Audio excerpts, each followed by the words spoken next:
NorthJerseySports.com multimedia presentation is brought to you by Complete Performance Baseball Academy, where there is no off-season. Are you ready to embrace the grind? Team camps, infielders camps, CPBA-sponsored club teams starting at the U13 level and going up. It is an immersive baseball experience led by some of Bergen County's most respected coaches and former high-level players. Want to go deep?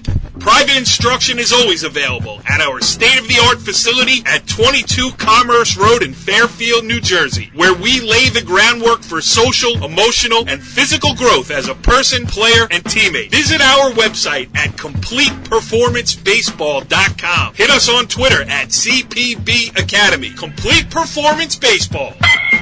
Sounds good.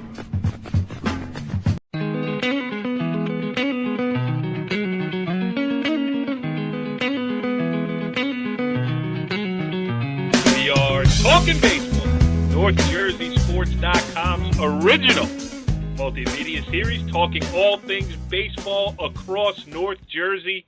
This is Season 3, Episode 3, and we have stuff to talk about because finally the weather has broken. I am Corey Doviak, being joined by my trusty co-host, the newly minted NJSIAA Hall of Fame baseball coach, he of the 199 career victories. He is Woodridge Athletic Director, Joey Fashion Show Sutera. What's up, Joe? You're just not going to stop, are you? You're going to keep hammering away at the Hall of Fame thing. You're going to keep saying the whole fashion show thing. You know, you neglect to let the people know that the reason why the nickname Fashion Show came about was because last year you would not postpone the show because I had to attend the Woodridge Fashion Show as an administrator. I wanted to see the kids and, you know, be a part of what... Are you attacking me for wanting to do Talkin Baseball? I mean, my livelihood is NorthJerseySports.com, so I don't get the point. You're right. I wouldn't postpone the show for a fashion show. The point is very simple. I'm your co-host. We work together. We do a great job. I think the chemistry is good. However, I needed you to just postpone it one time. So instead, you called, I think it was Gambardella, and you guys had a rip-roaring time busting my chops about why I wasn't on the show when you already knew that I wasn't on the show because I was at the fashion show for the Woodridge School District, the high school. And you now the nickname Fashion Show, the opening says Joey Fashion Show, and now, you know, random people call me Fashion Show every once in a while. And, you know, it's not because I dress well. It's because you coined the phrase Joey Fashion Show. So thank you for that, Gord. Thank you very much. Welcome. There's only one guy who could solve this problem. Paging Dr. Cirillo. But he is not here tonight. Instead, we are left with a star-studded guest list. As on this show tonight, we are going to have Waldwick head coach Frank Clark, one of our favorites for sure, great and guy. the heir apparent to your old throne there at Glen Rock High School, Billy Crispino. So this is this show has Joe Sutera written all over it. Not to mention, Billy was also a part of the 2004 Group 1 state title team at New Milford. Actually drove in the game-winning RBI in that state final. So, yes, Billy and I go back almost, I would say, 20 years now. That just means you're getting old. But let's talk about this Hall of Fame thing now, Joe. I mean, that had to be some ceremony down there. Listen, I want to say this right at the top of the show. As we tape this on Wednesday night, we have to congratulate Ramapo head coach Mickey Hunt. They won today 12-0. That gave him 300 wins on the button for his career. So congratulations, Mickey. And the reason why that's important is because he was one of your co-inductees. You two will go down forever. You know, like that Hall of Fame class where they let, I forget who it was, Joe DiMaggio, Babe Ruth, all those guys in. Like, this is that Take it easy. for the NJSIA. Well, Mickey Hunt, Joe Sutera in the same year. It is really, really an honor to be in, first of all. Second of all, you know, you talk about Mickey Hunt and what he's accomplished and the years that he's put in, and, you know, both in basketball and baseball. I was a little bit disappointed. He had a prior engagement that he could not get to the induction. He had a prior obligation. But to be inducted with a guy like that who's done it year after year and has accumulated 300 wins and his program is just, top notch every single year is an honor in and of itself. So congratulations to him on his 300th and also being inducted into the NJSIAA Hall of Fame. And as far as the ceremony goes, it was very well done. How was your acceptance speech? Did you mention me in your acceptance speech? No, there were no speeches. There was no speeches. No, are you acting like you don't know what goes on, or do you really not know what goes on? No, I'm curious. Joe, everybody wants to know. Listen, it's an elite Not everybody group. wants to know. No one, honestly, I told you this at 2 episodes ago, whatever we did. I said to you, getting into the Hall of Fame and $2.50 get you on a bus full of people that don't care. Now, that being said, it is an honor, but it's not one that I'm going to bring up and talk about because you seem to have that under wraps. So it was an honor. It was very well done. It was a very classy event. They bring the coaches up. They read a little bit about what you've accomplished as a coach. I appreciate the committee for reviewing the accomplishments and passing me along to the NJSIAA and the NJSIAA accepting that recommendation. So, yes, it's very nice. Very honored to be in. Very honored to be in with the same as Mickey Hunt. And let's move on from the Hall of Fame and talk about Bergen County baseball this year, please. How was the chicken? Rubbery. All right, let's talk Bergen County baseball for sure. Now, listen, a lot has happened since the last time we did a show. I've been out. I've covered a couple of games. I've seen some good teams here. Starting on Saturday, I was over at Riverdale. I was over at Emerson, where Riverdale paid a visit. Emerson at the time was undefeated. And I'll tell you what, Riverdale came in looking good. 4 of their first 5 hitters are left-handed. The only guy who's not is the kid Steve Yellen, who is the best hitter that I've seen this year. He's the junior catcher. Drive, he just sprays line drives all over the park, and he's been doing it since his freshman year. So, I haven't seen everybody in the county, but I was really impressed, and also impressive. Mike Walker picked up in his first varsity start, went the distance at Emerson, gave up only 2 unearned. Riverdale won that game 7-2. The Hawks at the time, I haven't seen what they've done in the last 2 days, but at the time that got them to 5-2, and they're rolling. Your boy Brandon Flanagan over there. Yeah, they do it, year after year.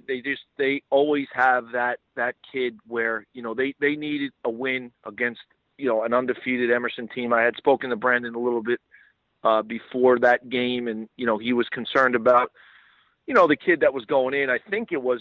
Correct me if I'm wrong. I think it was the kid's first start, right? Was it that? Yeah, he had pitched. Yeah, he had pitched 2 innings in relief. Yeah, that's going what up Brandon. to that point. That was the first time. Yep. And they always year after year, and I think that's what makes programs like them and other schools successful, is that those teams that seem to be able to repeat year after year like they do.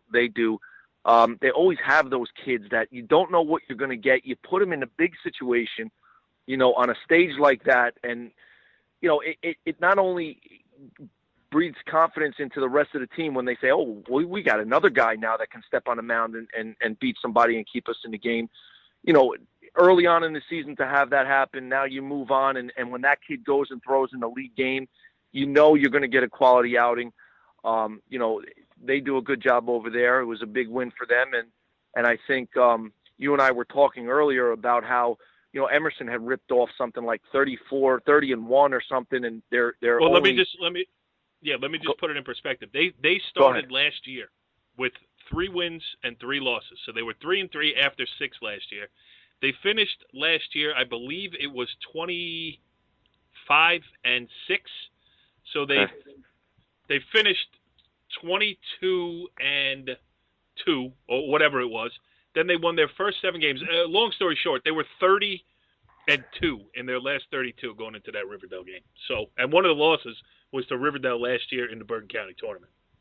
Yeah, I think that was their last loss before the loss on Saturday. So, I mean, to both programs, a huge credit to Emerson for having that last year and then carrying over into their start this year, because it's one thing to end last year on the high note that they did, but then you come out into the first season and for Summerhalter to have them ready. You don't know it. You don't know. No, it's going to be it's either I've resigned to the fact that it's been such an ongoing joke that a lot of the people who listen to this don't know. I mean, I've called them everything from Chris, Jeff, Scott, Mike, Anthony. Just resorted to some. But it just became it's just an ongoing joke. We just call him Some now. We just call him Some. But they do such a good job over there, and it's to step into the shoes that were he had to fill with Sitch, and now to put his own stamp on the program and have them come out 7-0 is one thing, and a testament to them.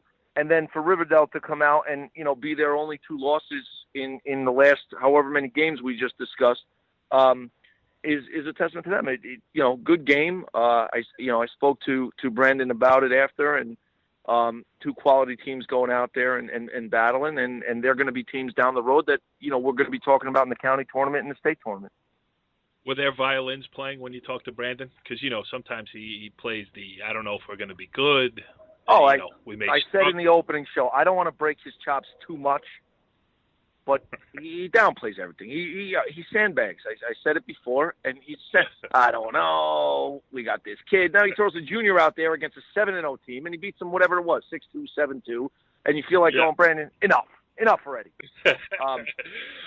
So they lost a heartbreaker, actually. Yeah, Dumont had that on Monday.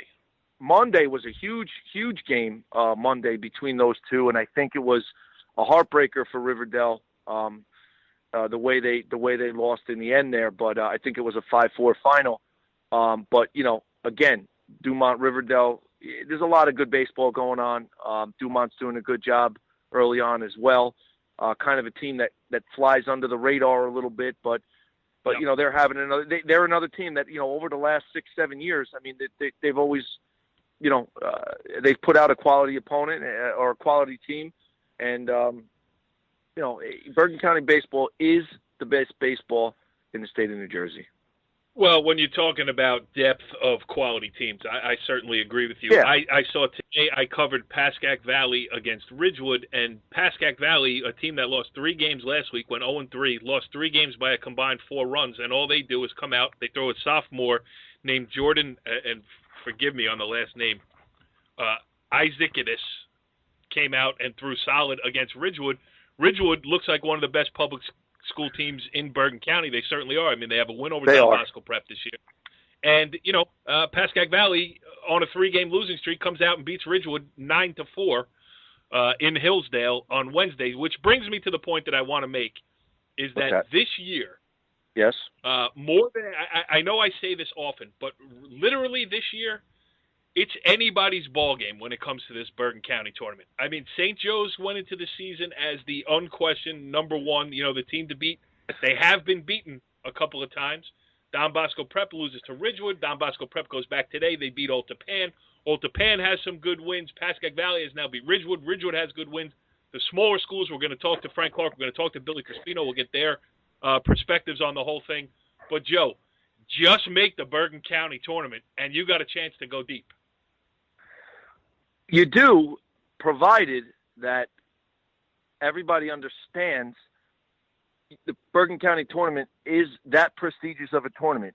We make a big deal about it. We talk about it all the time. And a lot of teams set their goals.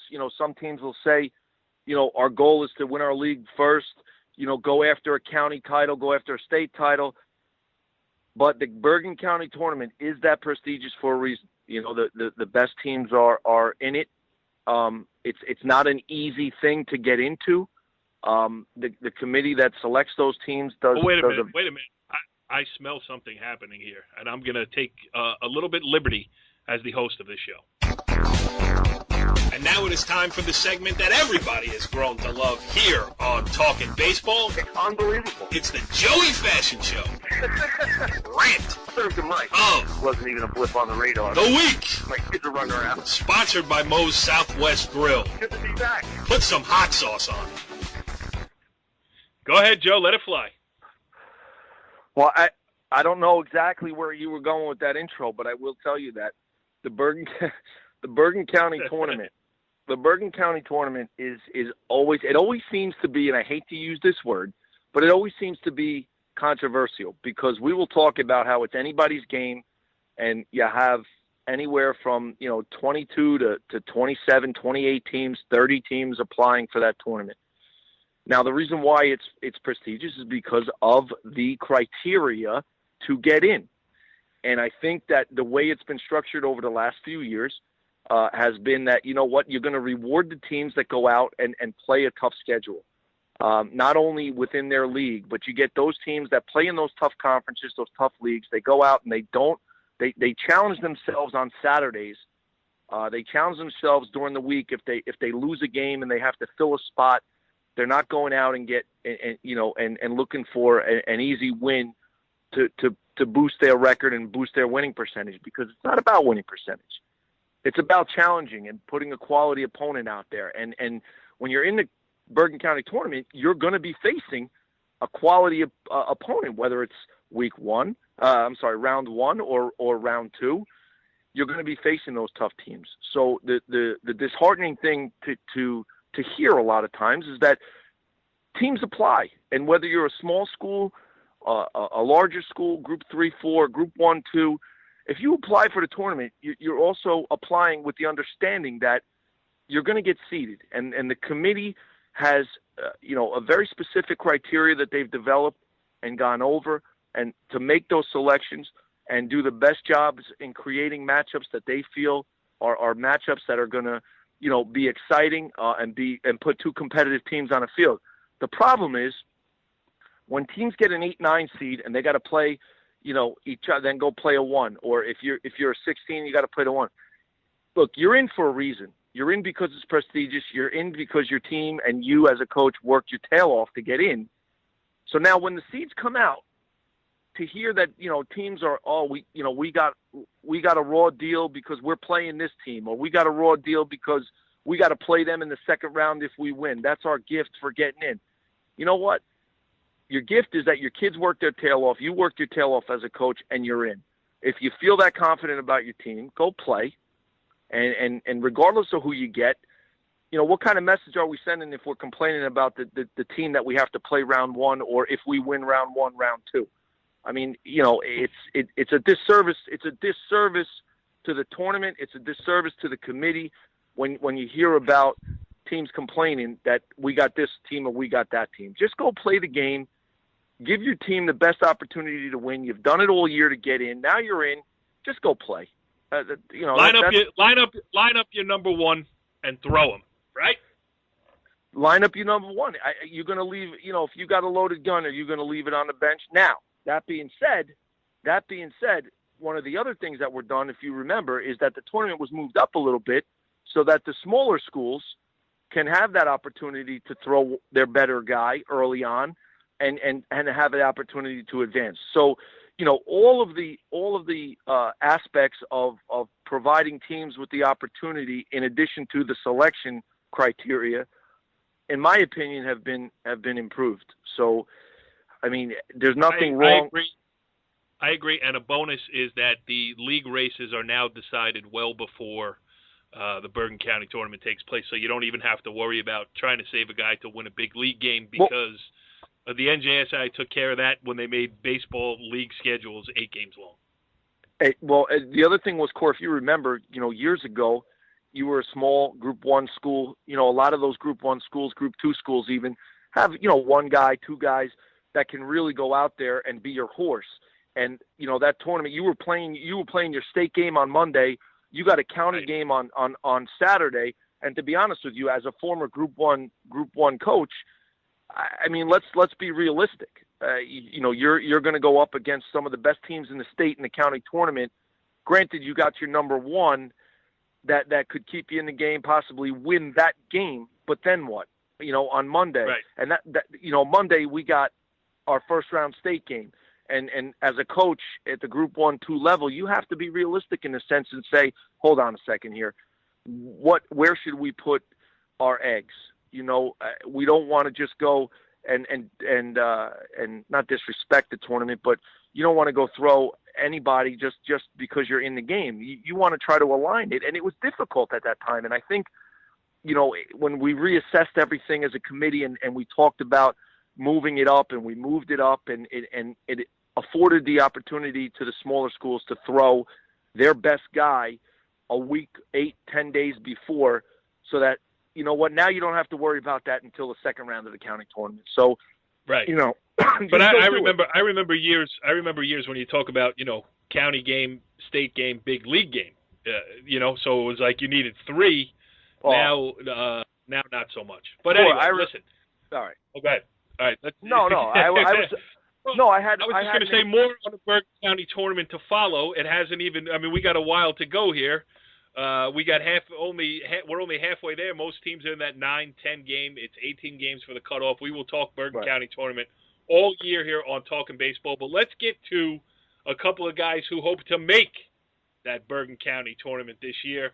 Let's move on to our first guest of the evening here. Joining us on the Moe's Southwest Grill Hotline is Waldwick head coach Frank Clark. Coach, thanks for joining us here on Talkin' Baseball. Oh, thanks for having me. I really appreciate it. It's getting to be an annual thing. We love having you on this show, and not only because you're a good dude, which we all think, but also because Waldwick continues to win games. Another one today, 6-3 through 9. Give us a little state of the state of Warrior baseball. Well, first of all, I appreciate all the kind thoughts, but I look at this year's team as a little different than some of the other teams we've had the last couple of years. I think we're going to, whereas early in the year, I think we played some of our better ball the last couple of years, and then weren't as strong late. I think we're going to be better as the season moves along this year, and I like the way we're coming together. I think it's going to be a good finish for us. The younger players are getting that experience. We have a number of younger players, and I think they're just going to get better and better as the year goes on. Yeah, and that's, you had we talk about it all the time with the Group 1 schools. Sometimes you get a good 2 classes together, and you ride them through, and then, you come out the other side of it, and you got a lot more teaching to do. Yeah, I mean, it's a little bit of it's tricky in the Group 1 setting. Something that I kind of believe in is every year you have to introduce, 1, 2, on a really, really good year, 3, really young players into your program and get them meaningful time during the season. If you can do that, I think, you never have that full reload mode. You know what I mean? Like you have that. Well, you'll always have a couple of returning guys. So, like this year's team is constituted of, we have 1 or 2 freshmen that are making an impact right now, a number of sophomores, a couple of juniors, and then we have 3 seniors that get a good amount of time, and 5 seniors in total, 2 real good role players as well. In the senior group, but the younger players are really coming along, and I think that it's only going to help us in the long run. Joe, I know small school baseball is near and dear to your heart.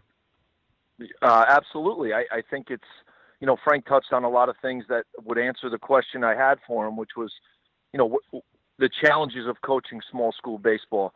And it seems as though, you at the lower levels, the smaller levels, the Group 1s and the Group 2s, Frank, I think you touched upon the fact that, you kind of go through cycles, and you hope that, you have some younger guys, and you almost not sacrifice things, but you almost kind of have to go through the growing pains during the season, because in March it's one thing, but talk about, grooming those kids and what it takes to keep it consistent, because we've spoken on earlier shows about Group 1 schools that have, been able to consistently turn out programs that year after year are competitive, and you've had some of the better seasons over the last five seasons at the Group 1 level.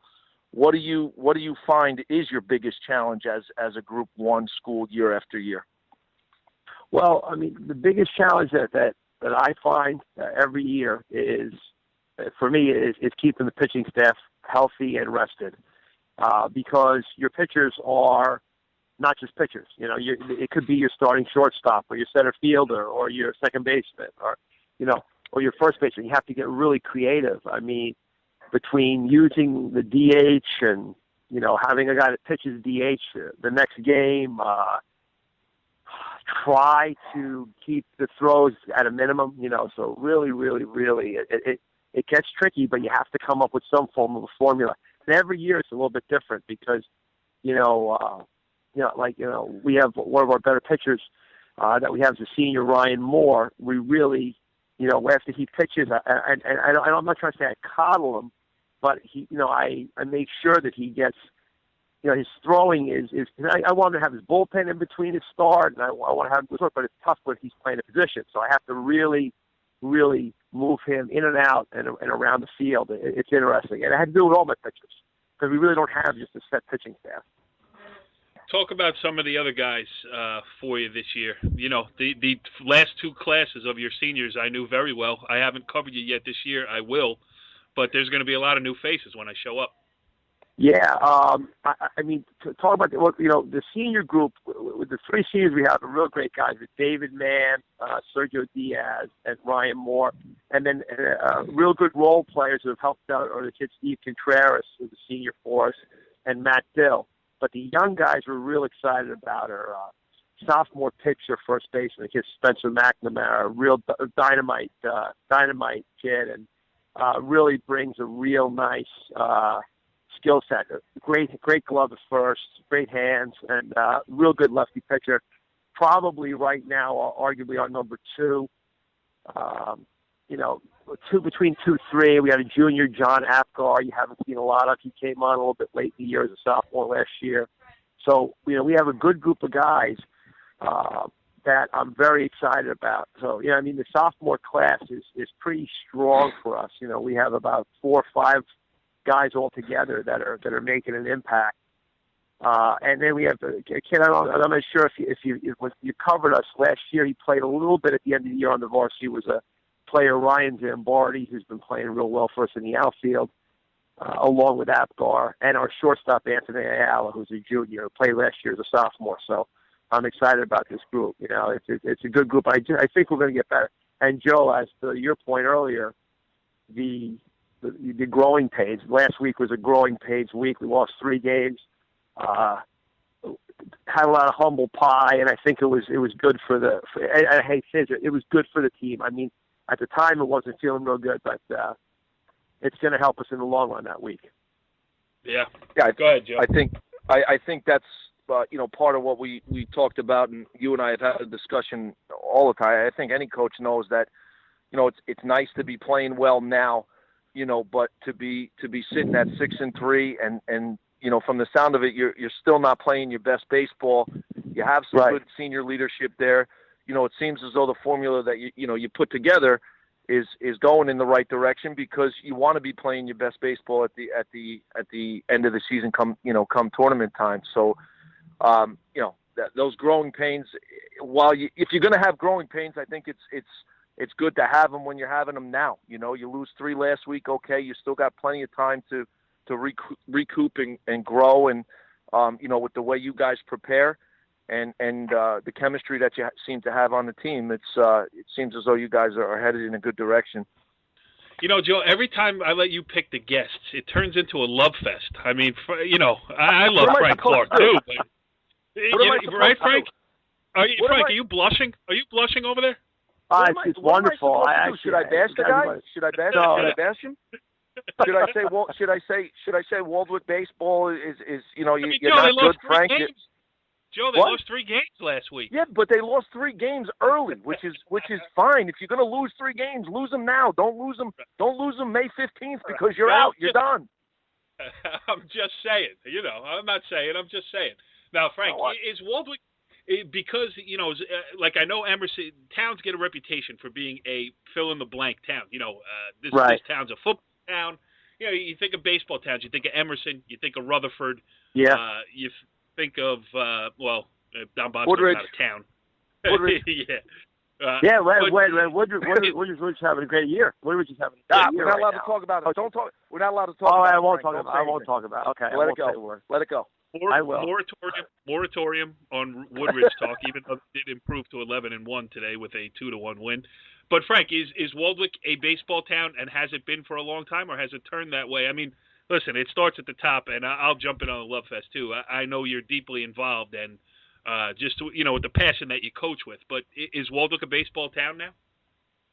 My hesitation in that answer is it really is not a baseball. It's a baseball town, but the predominant sport in town is soccer.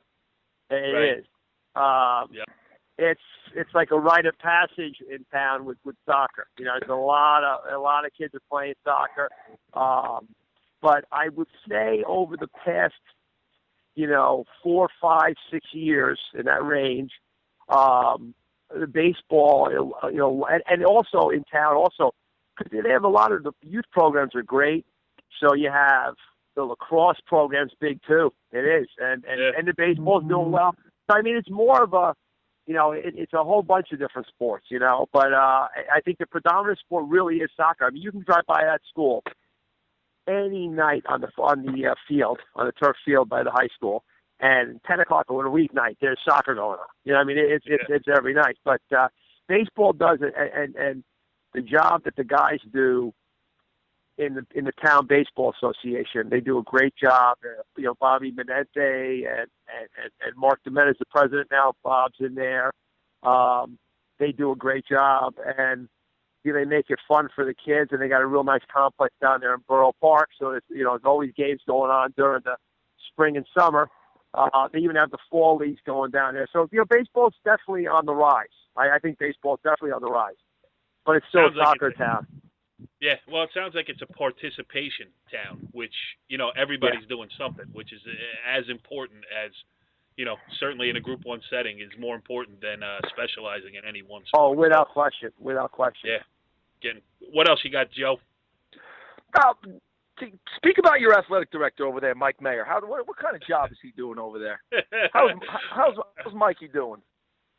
Oh, Mike's doing a great job. He had big shoes to fill when he came in from Mike Clancy, who did a great job. And Mike came in from New Milford, and he made that. And all about this. He made that tough transition from passionate coach to AD. Yeah, it's rough. And he brings that passion for his coaching to every team he really does. He's excited about every team at all times. So I mean that's something that all the coaches really appreciate. He's really done he cares a lot about every team. He's not just singling out a certain sport or whatever. He really is a program guy. Yeah, you got to watch him at heart. He's a basketball guy at heart. So you got to really watch him. Oh, I know. He is. Believe me, he is. He definitely is. He loves it. He loves the round ball. He definitely does.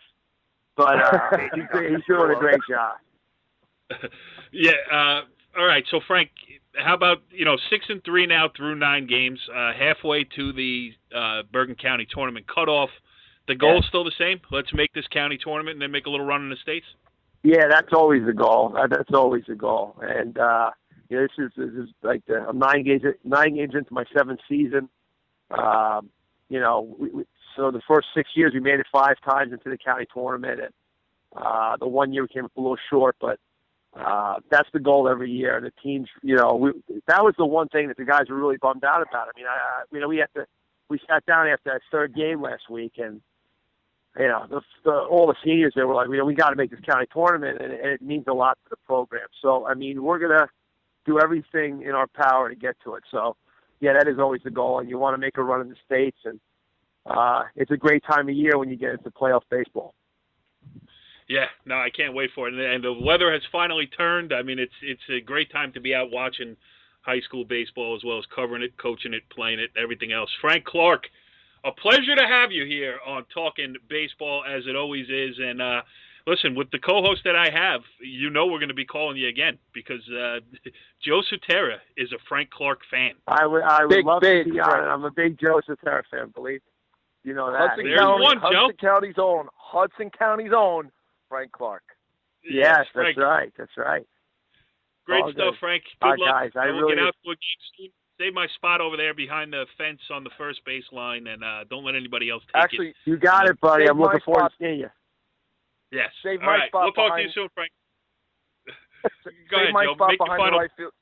save my spot behind the right field fence because I could probably reach over and shake your hand in the dugout. Would you please do something with that out there, please? All right. Yeah. All right. We'll see what we can do about that. Sounds good to me. Believe me, it's hurt us more than it's helped us this year right now. I can tell you that. So, it really has. All right, believe me. As I always say about that fence, it giveth and it taketh away. Believe me, it has. Absolutely. It's heartbreaker. All right, bud. Good. Absolutely. All right, stay well, Frank. All right, Joe, that was interesting stuff there with Frank Clark. You certainly did throw a lot of bouquets at him. Well, I wouldn't say bouquets. I complimented the guy because his team lost. He just got done saying that his team lost 3 games and that they bounced back. They're having, they won a few. They're 6-3 now. So to have a 3-game losing streak and, be 6-3 at this point in the season is not that bad because you want to be playing your best baseball at the end. I said he prepares well, which we all know. And I really don't think that's a bouquet because it's just the facts. The guy does a good job year after year. His team struggled early, and I'd rather struggle early than later on in May when tournament time rolls around. So, and I agree with you. I'm just busting your chops. I am a big Frank Clark fan, too, because it's not easy to win every year at the Group 1 level, and he's been doing it. Now let's move to the Group 2 level, and a gentleman who has had the toughest job maybe in the history of North Jersey baseball, cleaning up the mess left by the former head coach at Glen Rock High School. We are joined now by the new head coach at Glen Rock High School, as on the Moe's Southwest Grill hotline is Billy Crispino. Billy, thanks for joining us here on Talkin' Baseball. Sounds good. I'm still trying to mop that mess up, but everything's good over in Glen Rock right now. Thanks for having me. Listen to that guy. Listen, how the wind just changes. How it just changes. Kid, I know him since he's 15 years old. I just got done telling you, Cor, that he played for me. We taught together. He wound up my assistant coach. Now he replaces me as head coach, and now he's saying I left him a mess.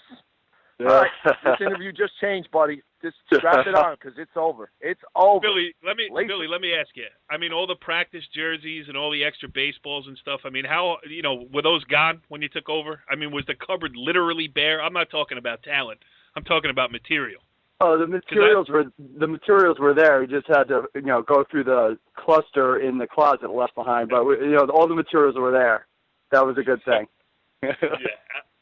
All right, okay. So let's talk a little Glen Rock baseball now. You guys, big win today, 13-7 over Hawthorne. That's a good win. That puts you at 6-2 on the season. Coming on the heels, I don't know if you played in between, but the other day, the big win over Rutherford, you go 11 innings. Listen, you don't want to play 11 innings in high school baseball and come out with a loss. You guys came out with a win there, so you're on a little bit of a roll here, the Glen Rock Panthers. Yeah, we we had a little bit of a tough week last week. We went 2-2. We had a tough game out in Jefferson. We played an independent game out in Morris County. They're a very good Group 2 school, so we went out there and came up short that day, and then we came back and we had another tough one against Garfield. Just couldn't get the big hits, and that was something that was lacking. And we're staring at a 5-game week this week, starting out with Rutherford, Hawthorne, and Pompton Lake. So we knew we had a huge challenge ahead of us, and we really came through on Monday. It was a huge, huge character win. We were down 5-3 in the 7th, and my senior catcher hit a single to drive in 2 to tie the game. And, that game from Monday just kind of carried over into today with the kids staying hungry and really kind of changed the tide of the season early on for us on Monday as the kids figured out a way to get the big hit. And it just struck a chord and, flipped the switch for the kids. And, we haven't looked back since. Yeah, it really, the positive side of it is it seems to have set you on the right path. But as we've talked about, just with Frank Clark, as we talk about with Joe every week, I'm sure you had to burn some pitching in 11 innings in a 5-game week. Talk about that because, it's the kind of thing that could come back to hurt you later on. I mean, you're certainly going to take the W and certainly take the confidence it gives you. But how do you juggle now? Did it really mess up your rotation and your bullpen? It threw a wrench into the plan, that's for sure. Being at a smaller school, you're always trying to think at least 5 games, ahead in terms of how you want to line up your pitching because your pitching might be a little bit limited. I consider on my staff I have 6 legitimate arms I can rely on with 2 top-end guys that I want to have lined up for those big games. Obviously, an 11-inning game, that's going to hurt anyone's pitching staff. We wound up using 4 different pitchers in that game. and two of my top-end guys. But you know what? In terms of where we're at right now, we still have arms available to get through the rest of the week. You know, with the early rain, it kind of threw everything off. You know, I had a plan for the first 2 weeks of the season, and then we kept losing games due to the weather. So in terms of managing the staff, it was just all about trying to get guys work and innings when we could in the gym, in the bullpen sessions and things like that, and trying to keep everybody sharp while also trying to get them confidence and get guys who, you know, who are at the lower end of the staff at that point, try to get them in spots where they could succeed and gain some more confidence and make them feel like they belong on the varsity level. It is crazy baseball. I mean, you know, first week and a half, there's not enough innings. Second week and a half, there's too many innings. You can't figure it out, Joe, right? No, you can't figure it out. But Billy knows, you know, he learned from the best as a player, you know, and now as you know, as an assistant for me, he, you know, learned how to manage a staff. No, I'm just kidding. Billy, that was, you know, I spoke to you briefly, you know, texted back and forth a little bit about that game against Rutherford. And one of the things I noticed was that you threw, you know, your top end guys. I mean, you had a couple of chances there to go, and not to take away from what you were talking about with the guys. You have a staff. I mean, you know, every school has that staff. Every coach has that staff where, you know, you have your 1, 2, 3, 4, or your 1, 2, 3, 4, 5, whatever it is, however many arms you have. But in that game against Rutherford, you could have went and gone with maybe, you know, one of the back end guys to come in those extra innings. But it seemed as though you had a bullet in the chamber and you were ready to go and you needed to win now and worry about tomorrow. So talk Right. a little bit about the guys that you have on that staff and how they've stepped up so far, because, you know, back when they were freshmen, we both know that there was potential there and they seem to be rising to it. Yeah, I think, you know, the guys you're talking about, my roster right now, we're at 16 guys, and 12 of them happen to be seniors. And, you know, six of my pitchers I rely heavily on, and my pitching staff's definitely led by senior Zach Waller. He's 2-0 at this point. He pitched a 7-inning complete game against Lodi, 2-1 win for us, which was huge. And then on Monday, I started my number 2 guy, Jason Palmieri, who pitched in some bad luck against Jefferson. We booted the ball a little bit around him. He only gave up 4 hits, and we lost 4-1. So he's definitely got some electric stuff. But he struggled a little bit on Monday, and I brought in another senior, one of my middle of the staff guys, Jeffrey Buckwalter, and he gave us an opportunity to stay in the game, and he gave us an opportunity to tie the game. And once we tied the game, you know, I could see the emotion going into the game, and looking at the week we had ahead of us, I brought in Waller to try and really go after the game and nail it down for us. He wound up pitching 4 innings of 1-hit ball, gave us a chance to win the game, and once we kind of opened up that lead, I brought in one of my junior pitchers, Connor Smith, and he went out there and threw a 1-2-3 11th inning, and, you know, game over. So it's all about picking those spots, and, you know, by only having Waller go 4 innings, I can bring him back later on in the week, and you know, I kept his pitch count down. It's all about a chess match. You know, as the game wore on, I was thinking about how long I would let Waller go, but once the offense took care of things for us, it allowed me to, you know, go to my other guys.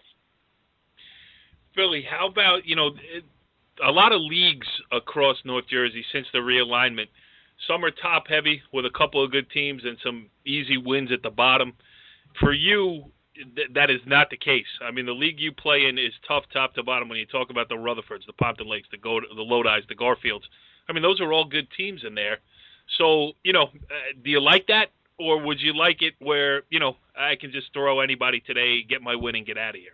I honestly like it because, you know what, you know you're going to get good competition day in and day out, and you're going to be battle tested when it comes to playoff time. And in the, you know, the new format in baseball with the whole PowerPoint system, you want to have teams that are going to, A, test you, and B, you know what, if you do get a win, they're going to go out and get wins and help your PowerPoint situation because, you know, it's all about trying, you know, with, you know, all these teams in our bracket, you want to try and get that first round home game any way possible. So it's important that your schedule that you're playing is a strong schedule so that you can make a run at having a home playoff game, and that's huge, not getting on a bus and winding up out somewhere in western New Jersey with an hour-and-a-half bus ride ahead of you. So it's important to have a tough schedule and put kids in a tough situation so that when it comes time, you know, when playoff time or the Bergen County tournament, they're not surprised by a big situation. They're able to make those big pitches when we need them to.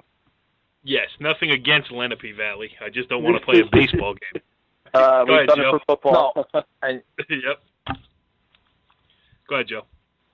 No, I was just going to say that I think that, along with the competition that you get day in and day out, I mean, Hawthorne year after year puts a good team out there. Lodi has, for the last few years, put a good team out there, made the sectional semis, I think, 2 years ago. You go through your league, you challenge, and then you go out and pick out, you pick up a team like Jefferson. I mean, there's a lot to be said for, you could go pick up those tough teams, but you're playing tough teams day in and day out. Go get yourself a soft one or, a team that maybe talent-wise you're superior to. Talk about, I don't know who you have scheduled as far as independence, Billy, but talk a little bit about your philosophy on challenging your team and how it prepares and why you feel, it's important that you go out and get those tough independents such as Jefferson. Who else do you have on your schedule as independents? Yeah, quite honestly, and talking about taking over for you, I have the same mentality you have, is that you want to really put your team in a situation to see how well they rise to certain challenges. So we went out and we scheduled Jefferson, we scheduled Riverdale, we have Northern Highlands, Fair Lawn, and we also have Dumont on our schedule. We played them in the playoffs last year, and they actually contacted us about playing this year, and we said, why not? Well, we love the challenge, and let's go get it and play baseball. So we got some good Group 2s, Group 3s on our schedule, and you know what? Those teams are all very competitive. Some of them are big North teams. I know Northern Highlands is having a great year, so we're looking forward to having that challenge. I know they're going to have a great team coming to Glen Rock in a couple of weeks when we play them. So, and it's right around county, Bergen County seeding time, and we also just picked up Cedar Grove. That's another one.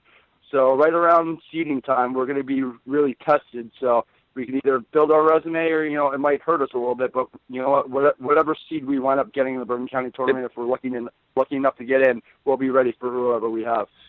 Wow, Joe, you really do have him trained. He hasn't even heard your rant at the beginning of the show. No, and that's a good thing. That's a good thing. But the thing I have to say is you mentioned two things. You mentioned that the Bergen County tournament, or actually the state tournament going to PowerPoints, the Bergen County tournament going to, the strength of schedule and who have you played, and putting a lot on that in terms of your the teams you've played. And I don't think that, I think your philosophy and what you've continued over there, win or lose those games, I don't think they can possibly hurt you, because there's not too many Group 2 schools that are going to play that schedule in your league and then step out and play the schools that you just mentioned. I mean, you're stepping out of your group, and going up and challenging those kids, and there's something to be said for that, because it's only going to prepare you and make you better. You're going to face that pitching. You're going to face those coaches who we know all do a great job, and it's only going to make you a better team come tournament time. Yeah, I couldn't agree more. I love having that opportunity to go out there and really test our kids. I don't want them to think of themselves as Group 2.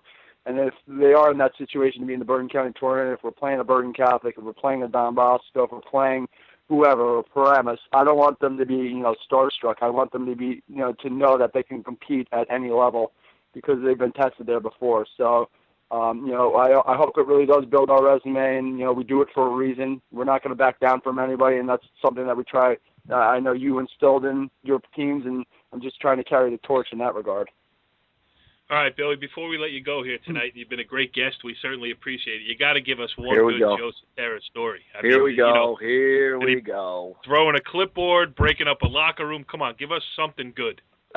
Something good. I'm just, the way he would bark at an umpire, and I'll never forget it last year. The way you would bark at an umpire. I'll never forget. Joe, don't say anything, Joe. Please, let him finish. I'll never forget one of my last memories I had coaching with him. We were in Garfield, and it was a big game, and things weren't going our way, and he didn't like a couple calls, and Sutera got that look on his eye, like, oh, I'm going to have to hold him back. He started getting red, and I'll never forget, his lovely wife just snuck over to the bench and said, Billy, go get him. Don't let him get thrown out. So I had to just kind of cool him down a little bit, and, he got his point across, but that's something I'll always cherish, because that's just the perfect Sutera moment right there. Yes, I wish I got a picture of that moment. Yeah, I'll give you a picture. Yeah. Billy Crispino doing a heck of a job over there at Glen Rock High School. Haven't seen you yet, but certainly thinking about it. We're going to get out and catch you before the Bergen County tournament starts. We'll get some coverage on NorthJerseySports.com. Thank you for joining us here on Talkin' Baseball. And listen, we're glad you made it. Joe likes to talk about how he mentored you since you were 15 years old. I'm just happy to see that you came out healthy on the other side. Oh, I appreciate it. It wasn't easy, but I owe a lot to that guy. He's done an amazing job over at Woodridge, being the athletic director. So couldn't be happy for him. And congratulations again on being inducted to the Hall of Fame, Joe. Thank you, Billy. I appreciate that, and thank you for attending, because Corey wasn't there. Oh. Thank you. and Billy, I will never go. I don't like rubber chicken, and I don't like self-congratulatory moments where you send in your own biography and let somebody else read it. I will pass. Billy I did not send him. That's not true. Billy, thanks for taking it easy on me, buddy. Thanks for taking it easy on me. No problem. I appreciate that. You got it. Look, thanks, guys. All right, Joe. Good stuff there. I thought Billy Crispino did let you off the hook a little bit. That was a tame story. I mean, he was not breaking any news by saying that you got angry at an umpire one time. No, and you know what? It's a joke now because now being the athletic director, these guys come back and I see them and they just give every once in a while you'll get the laugh about how difficult I was, and I don't think I was any more difficult than a lot of guys, but at the same time, he completely let me off early because he played for me for 3 years, and then he was my assistant. And the only story he came out with was at the Garfield game, and I don't even remember what game it was. I have no idea, but I don't even remember my wife going up to him and pulling him aside and saying, "Can you get him out of there because he's going to go absolutely berserk and have a stroke on the field." I don't remember that, but in any event, even though you don't remember, I'm pretty sure it happened. There's no question, and the reason why I don't remember it is because I probably had a head rush, and I blacked out for a couple of seconds and didn't realize that it actually happened. Did you have Jim Fusey in the dugout to keep you calm? I mean, that was oil and water. That no, it was not oil and water. Trying to put out a fire with gas. No. See, when Jimmy, when Jimmy coached with me, he was the nut in practice, and I was the guy that was calm, cool, and collected in practice. Right. And I would go nuts in the games, and he would just sit there, and I would get this, Joe, let it go. Joe, the kid's out there trying to do his, Jim, go to the other side, please. And it was total. It was a very good give and take. The kids fed off of it, but I remember covering you were playing down there in the garbage dump at Glen Rock. I mean, the field was under construction. You're throwing helmets and bats around. Jim Fusey never threw a helmet in my life. Never threw a helmet in my life. That was James Sutera. My bad. Yeah, James. He had a tough one the other night. Oh, well, no, actually, it was last night. Yeah. Him and they, doubleheader, James and Joe. But I don't want to bore people with the stories about them. But they, my kids get the competitiveness from me, and that's what I will call it, competitiveness. It's not anything else but that. Right. Correct. All right. So we will get the Dumont Little League update in a future episode here. And we will keep our eye on what's going on in Bergen County baseball because I am pumped. The weather is good. I look forward to going out and covering a game every day without wearing a sweatshirt and parka and gloves. So it's been great and good show here, Joe. Listen, we got good guests this week. Next week I'm going to have to jump in on the guest list too and pull in some of my guys. We got to get Mickey Hunt on, talk about his 300th win. And we'll look for some other things. But a good job to you this week. Congratulations, all jokes aside, on being inducted into the NJSIA Coaching Hall of Fame. A well-deserved honor. And let's do this again next week, shall we? Absolutely. That's why you pay me. Follow the leader.